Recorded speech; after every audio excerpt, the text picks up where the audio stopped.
those times really drove me to my faith, which is kind of like, well, you have to go through something bad to strengthen your faith. Well, not necessarily, but during those times, your strong faith's definitely going to help you, because nothing's going to make sense. And the world is telling you one thing when maybe that's not right.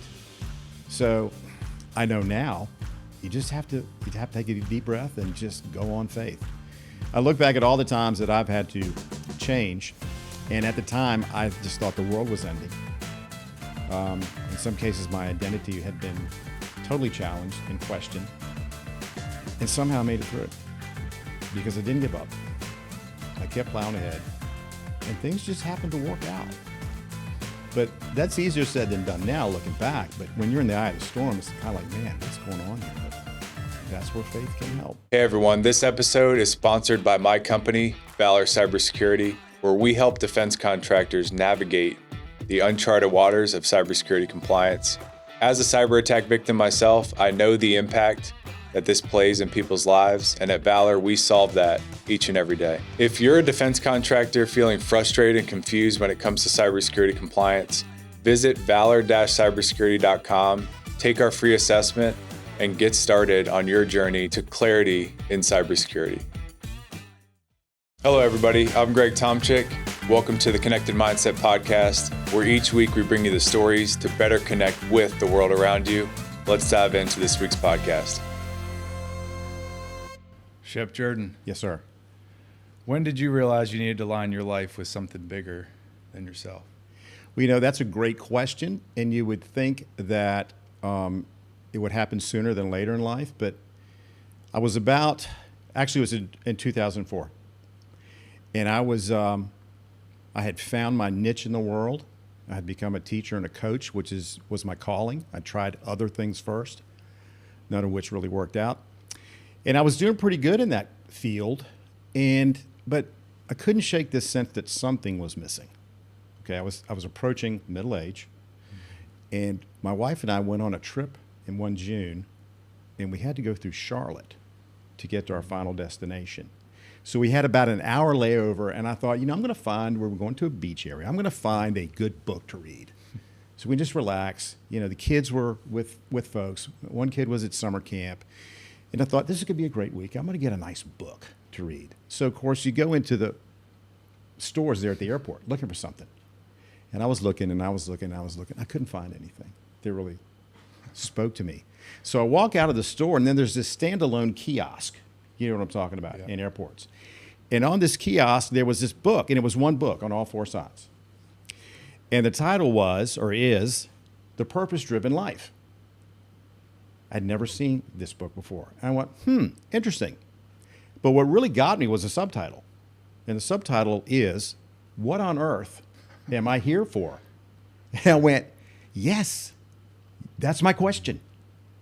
That's what's missing. I have no idea, really, in my heart, why I'm here.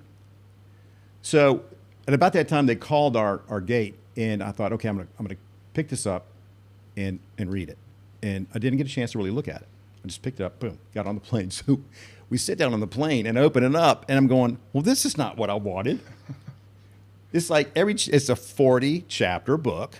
40 days is important in most of Scripture. And each chapter is only like 4 pages long. And I went, no. I want something that I can sit down for an hour and just, read through. But it was divine providence, because I read the first chapter. And on the plane, and it just knocked me over, because the first 4 words of the first chapter of that book is, it's not about you. 4 words. Knocked me, it's not about you. And I thought, dang, I never considered that, because we all think it's about us. And so that book really got me to thinking in ways I never had thought before. It taught me things about faith that I was seeking but never had answers for. So it started a process for me that I need to find out more. Became one of those people. I read the book and I went, wow, this is fantastic. There's got to be more. So that was really, early 40s. when it just kind of hit me. And up to that point, I would say I'd always been a Christian. You know, I had been a box checker. I went to church mostly. You know, I believed, but I really had no depth to my faith. And that's what I was really searching for. But I didn't know it until I picked up that book in the Charlotte airport. Wow. Yeah. Yeah, it's the questions that crack you open. It's the Yes. what on earth am I doing here? Yeah. That's what got me. Because that's exactly what I was trying to figure out. What is things are going well in my life right now, but what's my purpose? Yeah. And I think that for most males, at some point, you ask that question. Some sooner than later. Yeah. Yeah, I think everybody watching the show is definitely asking themselves that question, and whether they have clarity and they're in that stage of I'm doing well, I could do better, I could do worse, or they're just saying, give me any sign that I could find that question that's going to propel me forward. Yeah. And I think the main question they're asking is who am I and what am I doing here? Right. And I'm curious how that book, after that vacation, after reading the book, how that shifted the way you brought yourself into the different areas of your life. Well, I'm not sure what you mean by that, but it did have an impact basically on how I saw everything because my perspective had changed. And so the context of everything kind of changed. And I was determined not to let that change. I wanted to stay on that path. Like, okay, I've been enlightened enough here to know that I'm on a path now, and I want to stay on it. So I'll do what I need to do. Now, sometimes you stray off that path, but for the most part, it was a huge inspiration. It's like a light went off. You know, everybody's asking, when was your aha moment? Well, you know, I've felt like I've known Jesus my whole life, but this was an aha moment where I thought, okay, now I'm on a path that I need to be on. Yeah. Do you think you found the book or the book found you? Well, you know, I look back now and I'm going to say the book found me because, you know, you put that whole scenario together and you just can't make that up. I mean, you could, but nobody would believe you. Wasn't what I was looking for. Okay. It was in a random airport and it just happened to be in a standalone key. I mean, what are the odds? Yeah. Yeah. So, and I think that's very cool because you just never know. And like I said, I was in a pretty good place in life at that point. So you just never know. Yeah. I think it found me. Yeah, for sure. What would you say to somebody, and I know you were going through a process of, you know, you change careers, change paths a couple of times. Many times. When you're in that phase of in between two things and nothing really is making sense. I think we go through that where they were transitioning out of athletics, military. Yeah. You've done them both. Where your identity's so tied to doing that thing or other people telling you to do the thing and you do it really well. Yeah. But the world that you're going into is a different structure. Yeah. So you feel misaligned from that. And obviously you have to have faith that things are going to work out, but you have to take some action. You know, you got to put your feet on the ground in the morning. You have to have the conversations with people. You have to pursue the thing to get, you have to open the door. Yeah. Even if the door is open, you have to walk through it. Yeah. What would you say to those people who are in that messy middle ground and trying to make sense of what's next? Yeah, I totally get it because I've been there more than a couple of times. And I think it's all part of the process. But those times really drove me to my faith, which is kind of like, well, you have to go through something bad to strengthen your faith. Well, not necessarily, but during those times, your strong faith's definitely going to help you because, nothing's going to make sense. And the world is telling you one thing when maybe that's not right. So I know now you just have to take a deep breath and just go on faith. I look back at all the times that I've had to change. And at the time, I just thought the world was ending. In some cases, my identity had been totally challenged and questioned. And somehow I made it through because I didn't give up. I kept plowing ahead. And things just happened to work out. But that's easier said than done now, looking back. But when you're in the eye of the storm, it's kind of like, man, what's going on here? But that's where faith can help. It has me, for sure. I love the intentional aspect of what you're putting out in the world, the intentional faith. Yeah. I see a lot of people, when things are going well, they believe everything is good and right. But when things are going wrong, it's the complete opposite. Yeah. And they're faithful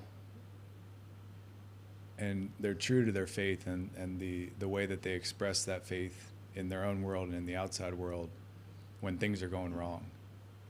If that makes sense, where they have faith when things are going wrong, but when things are going right, you know, their faith is pushed to the side. Yeah. Because they don't need it. Because it's and it goes back to your initial point of we're all kind of in our own world, and when it's all about us, they go that's where that faith, that tug happens, where it's I only need to practice this when things are going wrong, not when things are going right. And I was certainly one of those people early in my life. Yeah, you know, when I had my aha moment in Charlotte and I realized that I needed to be on a different path, and then when I, you know, pretty much retired from the real world, I go, you know, I got to help people, especially males, tune into this intentionality. You can't do anything well in life unless you're intentional about it. And my little thing's called the Intentional Faith Initiative, because you have to have initiative first to be intentional. And what I'm trying to help folks see, younger guys, is like, look, you can navigate life a heck of a lot better if you pursue a strong faith. Does that mean everything's going to be hunky-dory all the time? Absolutely not. But it's going to help you better through those times when you think you can handle it by yourself, but you can't. Yeah. But you have to be intentional. There are things you can do. That's what I'm trying to help guys see. Because, you know, guys we're proud people. We want to be able to say, we can do this. We don't need help. Well, you do. We do need help. Yeah. Especially those times when things just ain't working out. So, you know, that's my goal now. Is I can look back and say, okay, I can say these things because I did them. I went through these times and I did survive. And here's how I did. But, you know, it doesn't stop. You have to keep pursuing that faith and understanding it and applying it. You know, all the way in today with this rain, I was praying, Lord, I might be late, but you got this, so it doesn't matter. Yeah. And I got here on time. Anyway. I felt that as well. I was praying not to be late versus praying to be on time. Right. It's the Marine in me. Be on time. Yeah. What did the military, you know, looking back on that experience you had, what did the military teach you about your faith or about? Well, the military, it was a great 7 years for me. And it suited me and my personality a great deal because I like structure. I like being identified as part of a group. I can lead, but I prefer to be part of a group. I always played team sports. I could never play tennis or wrestle. I didn't want to be the one being part of the team. And all that, you know, that was my athletic training too, just being part of a team, being part of something that we're all working for the same goal. I really like that. But it's also a very difficult and sometimes lonely life. And when you're married, and I was, and have 2 small children, and we did, and you're on deployment, it's hard. It's a special calling. I have nothing but respect for those folks. Been there, done that. It helped to end my first marriage. It's tough. It's hard. But again, it's one of those things where, you know, if you have a strong faith, it helps. And I did, but I didn't. So I was okay, but my former wife wasn't. Yeah. What would you say to people? And it's an internal, I call it the blueprint, but it's when you're going through decisions where you're being tugged in the direction you know you're not supposed to go. It's kind of like some people say it's like the dog and it's the good guy and the bad guy. It's the devil and it's God. It's speaking to you, and you're on the fence. Like, should I jump over here? This sounds kind of good to do that temporarily. Yeah. but having the ability to go back.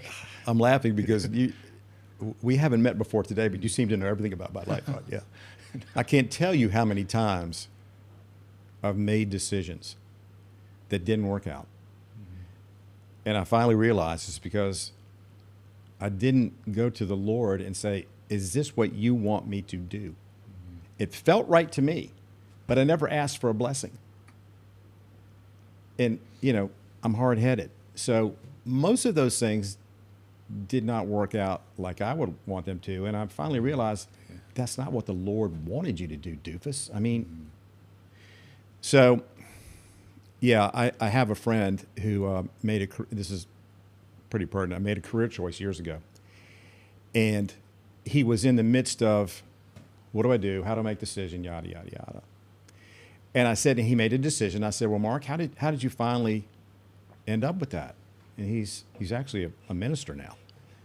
He said it was really this. He goes, we didn't pray for God to show us the open doors, which is what you would think most people would ask for. He said, we prayed for God to shut the doors that weren't meant for us so that we would know where that open door is.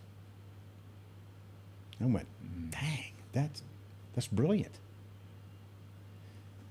And so, I've been preaching to my kids all these years, pray about this, do that. But I wasn't doing it. I wasn't doing it myself. I was going, man, this looks good. I think this is going to be great. Never once said, Lord, is this where you want me to go? Mm-hmm. And when this book came around, it's really interesting because I got several taps on the shoulder by the divine, because I kind of started it it took me 5 years to write this book. And the reason is because I would start it and then stop for months. And then I get the little tap on the shoulder. It's like, dude, this is what I want you to do. So I'd start back, and then something else would distract me. I'd go do that. Nothing happened with that. Get another tap on the shoulder. This is what I want you to do. We all have imposter syndrome. So especially if you're a writer, you know what I'm talking about. You write stuff, you go, nobody cares what I have to say. But it literally took me 3 times to finally surrender and say, okay, Lord, you want me to do this, I'm doing it. And man, it almost finished itself. Yeah. So sometimes you have to listen. Just get out of your own way and pray for, that strong voice to lead you. Mm-hmm. And for guys, sometimes that's a hard thing. Yeah, it is.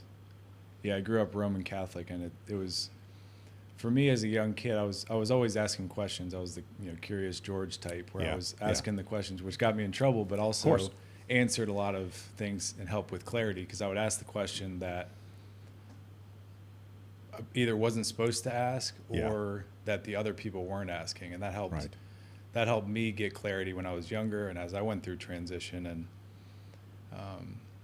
one of the things I found in the practice of Catholicism was that self-discovery. There wasn't a lot of conversations happening with other people. Right. It was very structured. You get up, you sit, you kneel, you sit, you stand up. It's this very regimented way of going about the practice. And I would look around as a kid and I'd say, why don't people seem happy to see each other? Because what it was is, if they didn't know it, they were self-discovering. They were having the conversation within themselves, not necessarily with others. Where you go into some other, sects of religion or practices or churches or Baptists and different things, and there's much more collaboration and community, and people are like excited to see other people. Mm-hmm. You're yelling, you're singing, you're hugging each other. Right. And what it taught me is that they seem to value the self-discovery, and like they push the other things aside. Yeah. So it helped me to early on know that I needed to know how to have a conversation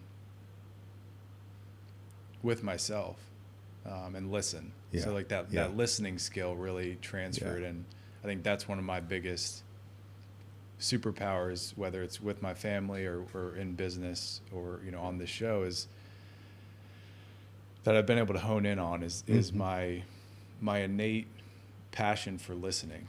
And when we listen and we stop, and I think we're even though we're listening, we're having these conversations in our head, and sometimes the conversation in our head is so loud that we can't hear anything going on around us.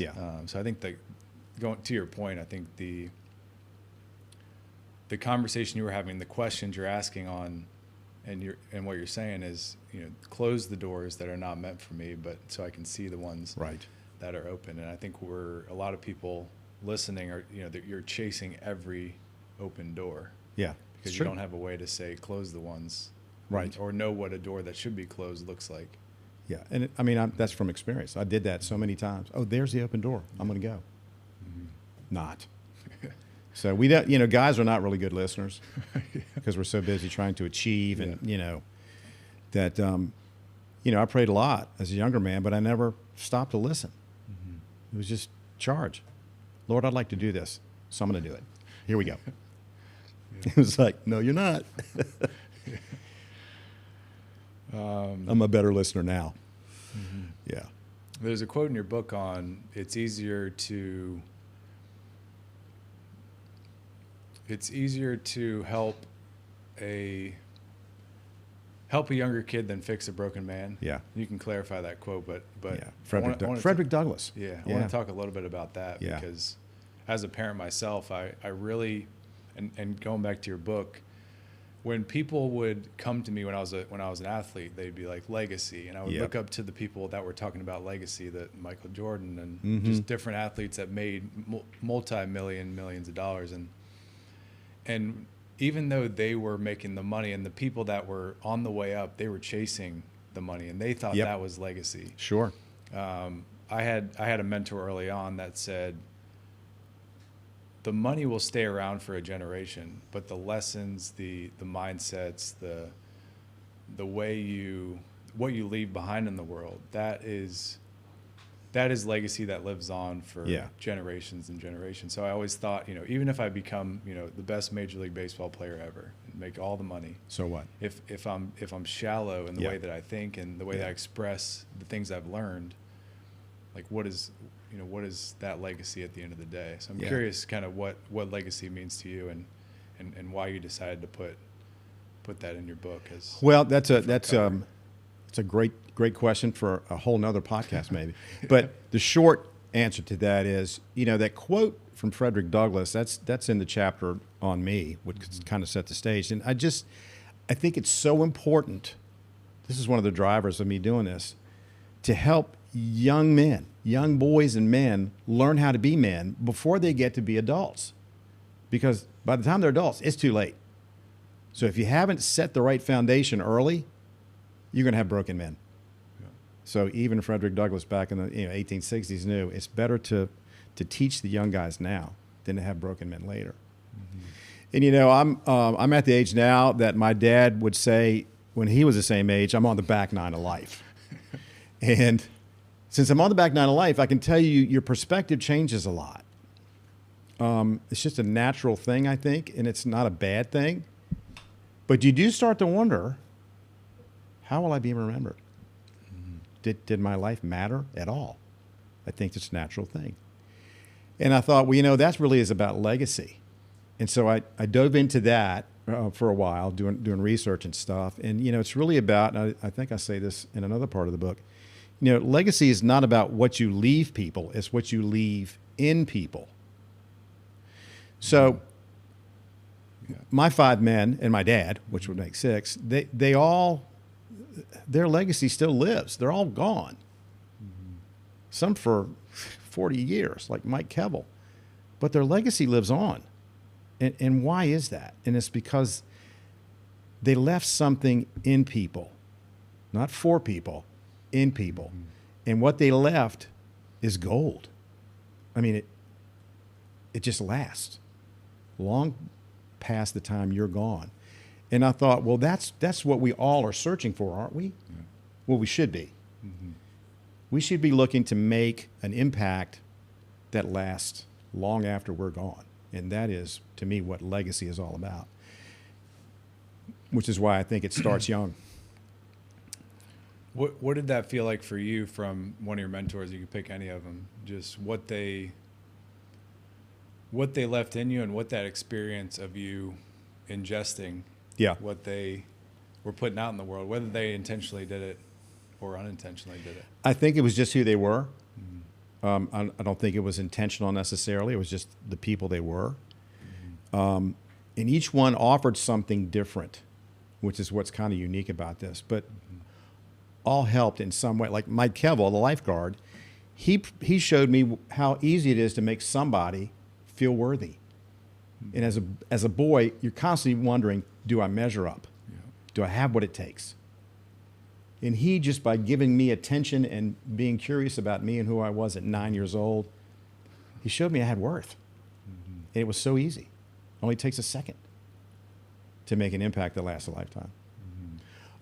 Camp counselor Dave Bedker, he took, I was, a budding baseball kid, not much athletic ability at that time, and I could not throw for anything. Okay, couldn't hit and I was a shortstop. So he taught me, he took his free time to teach me the mechanics, and we worked at it and worked at it and worked at it. He took his free time. He invested in me. As men, we need to do that. We need to invest, not in ourselves necessarily, in the younger people.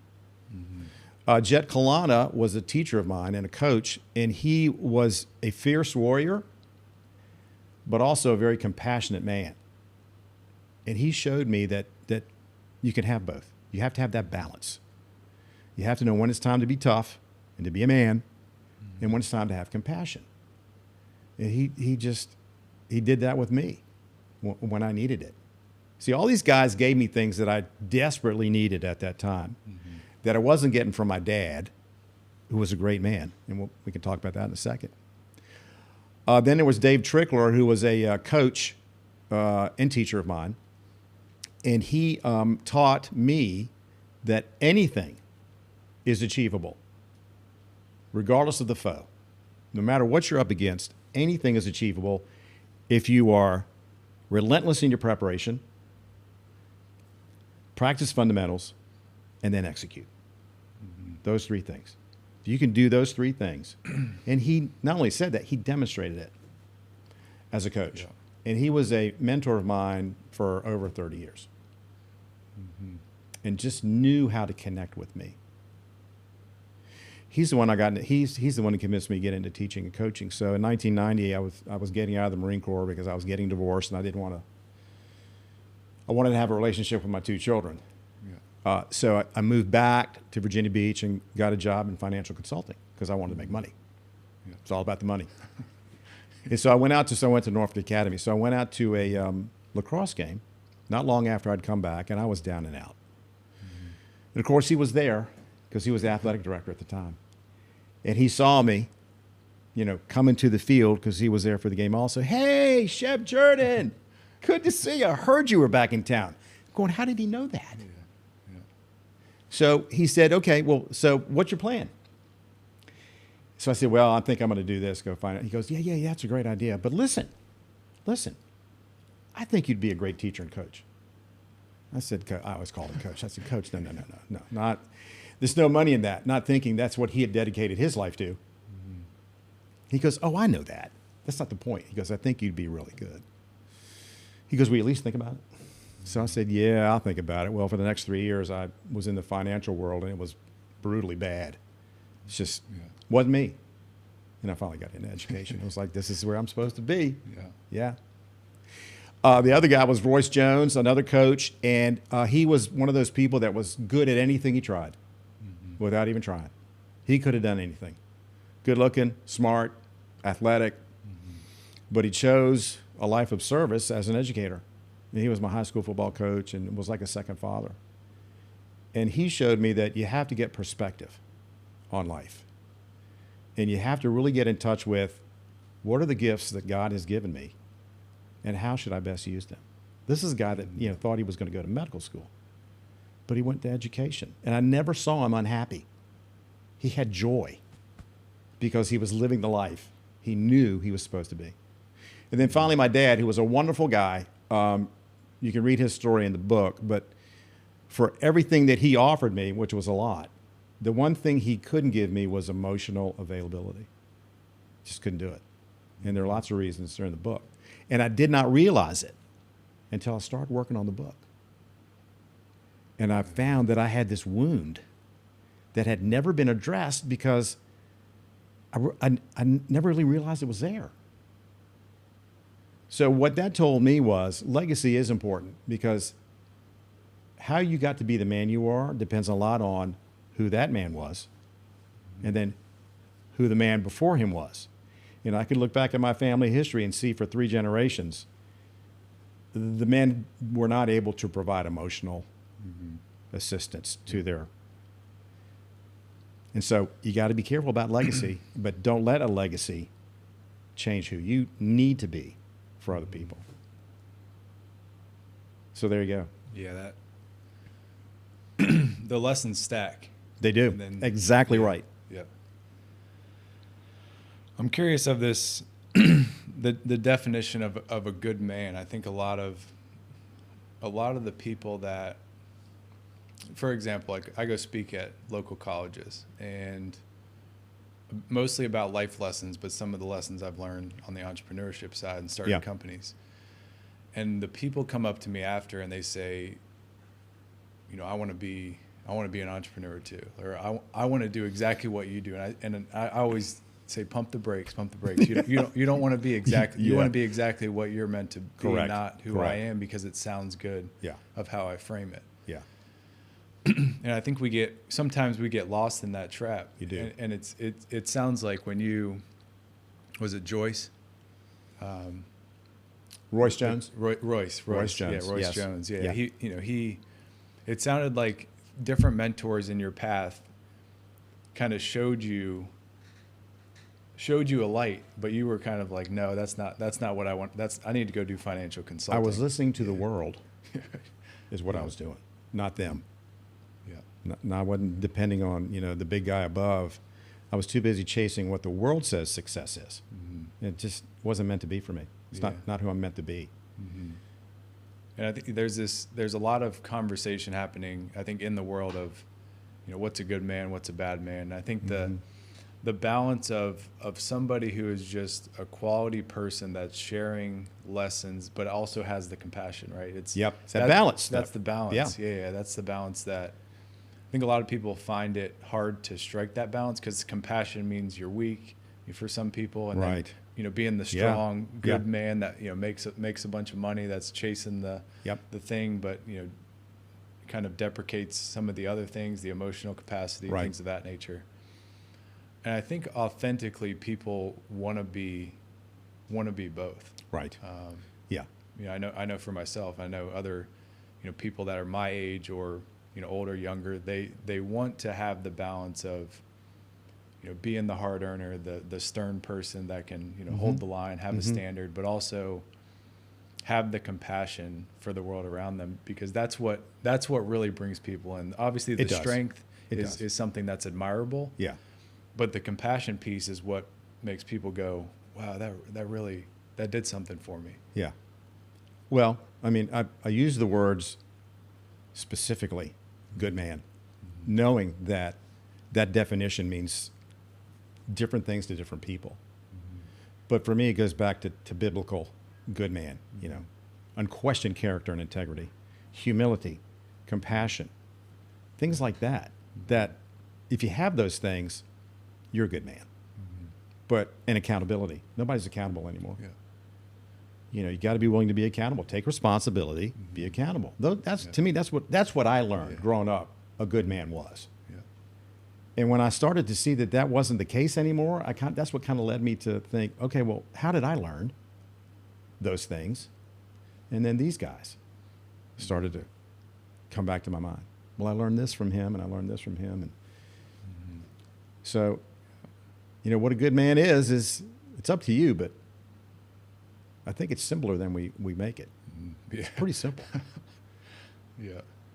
You said unquestionable character. Unquestionable. And integrity, yeah. Yeah, integrity, yeah. My word is my bond. Does that happen anymore? Rarely. Well, typically, I think at least from what I experience, what I see is it's to get something out of somebody else. Yep. So how are you truly true to your word if you have a under the rug motive. Yeah. Right? It's, Well, I'm going to tell you you're great because I think you can get me my next business deal or Yeah. my next job. yeah, And when you, that's not integrity to me. it's not. And I go back to, I mean, God has an intention for every one of us. So if that intention is not being met, then you need to raise that awareness. Like, no, I can't do it. This is not what you need to be doing. I don't see you being in this role. Maybe this. I think we're trying to force things. Yeah. That's been my experience. Yeah. Same. What questions would you say somebody should ask themselves or question? Maybe it's, what on earth am I doing here? Mm-hmm. But when they're going through the identity shift and they're trying to find the answer to that question, obviously it's seek the answer, but what other questions could they be asking themselves to help them understand why they were put here? Because I'm Yeah. a firm believer that we were all put here for something. Exactly. Well, I used to think, and this has changed just recently, because I'm always pursuing more knowledge. I used to think, was just find your passion. Well, your passion could be misguided. The real question you need to ask yourself is, what gifts and abilities has God given me? What am I really good at? Maybe better than other folks. That's what you should be pursuing, because you have that gift. Okay? You didn't go get it at the store. It was given to you at birth. You have this gift. Okay, you had a gift for baseball. That had a season. And such is life. I had a gift for education, and I was really good at it and was able to use it for a season. But now I'm in a different season. I'm still an educator, but it's just a different format and platform. So find what you're good at. And I think most people, when they go, gosh, I'm good at that, then that passion follows. But you see all these gurus saying, oh, find your passion. Well, my passion was making a lot of money in the financial services industry.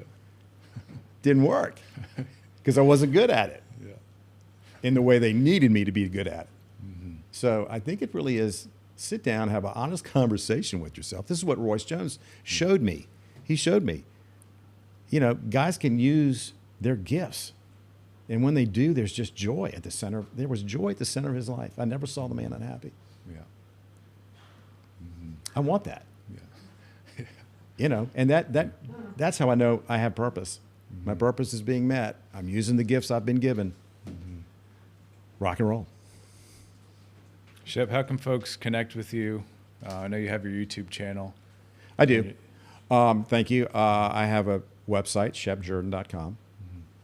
And everything right now is in a state of reexamination. It just happens. Nothing stays the same. I tell my children, nothing lasts forever. So just hang in there. So I'm kind of redoing a couple of things. I stopped doing my Monday morning moments for a while. It's a lot of work, as you guys know, putting things together, and it's just me. But I'm getting a sense, because I'm listening, that in 2026 I need to get, and this is helping, this podcast, so thank you.